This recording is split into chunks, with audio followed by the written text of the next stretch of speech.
So hello everyone, and happy that you're here. We have a lovely view this time. So this is the second Spark Meetup, and today it's going to be super fun. So we're going to start with Brad from Google, then Andy from One House, and then we're going to do like a panel, and the topic will be open table formats and Spark. And the idea is, again, we're going to have a few prepared questions, but then we're going to open it for you to ask some stuff. And the idea is to facilitate discussion. So that's the plan for today. I'm Daniel from DataFlint, so we're the sponsors of the event. And super excited to be here. I'll give you a few words about what we do. So first question is, who's familiar with the Spark Web UI? Cool. Who opened it, let's say, in the last month? OK, not bad. So you know it's not so fun. And oftentimes, if you run some job and you want to understand what's going on, you want to debug, optimize, so use the Web UI, for those who don't know. And a basic ETL sometimes look like this. And when you're trying to understand what's going on and why it's slow.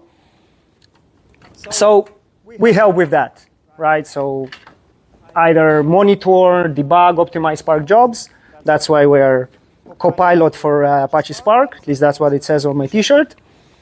And I think the best way is to show you. So I have like 1 minute demo. That's Cursor. Who's using Cursor? OK, cool. But we support all IDEs that, that have some kind of LLM that you can interact with. And that's the ETL that I ran. It just loads some files, filters, and writes. Not so difficult. Again, it was super slow in production on real data. And then I use the Spark Copilot, and I ask, highlight this job.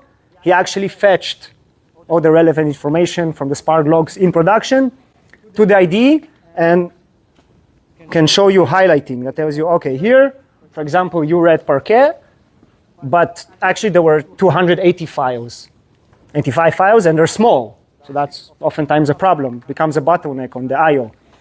Then you filter. We'll actually show you, OK, you filtered 3% of the rows. Again, because we have the context of production. And at the end, we write them. And also, you read small files, you write small files, like almost 900 files, super small. So again, that's a performance problem, an issue. And here we can see the alerts we get from production. And now I can just ask it to fix it. So this is live demo. Let's see if it works.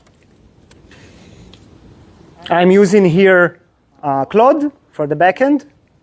But again, we support any LLM that you want. And here, it has a to-do. Again, those who use Cursor are familiar with the UI. And it tells you what it's going to do. While it's running and fixing it, the second thing that we have, and that's why we are part of the community, we have an open source. So again, that's something you all can try out easily. Adds another tab to the Spark Web UI. OK, so you can see it here, DataFlint. And now you can see a UI which is responsive and modern. You can actually understand what happened. And also here you can see the alerts. For example, here we have reading small files, writing small files. This is open source. It does not fix the problem, right?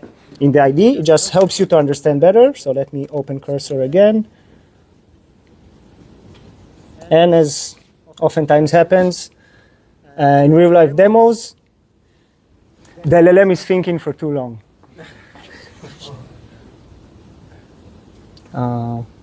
Let's try here. Fix it.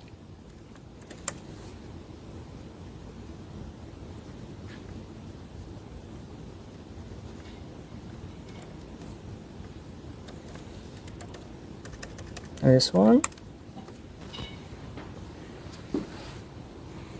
Okay, trying again. Oh, now it worked. And he did a repartition. So prior to writing, again, writing a lot of small files, if we repartition them by the quantity, we're going to have larger files.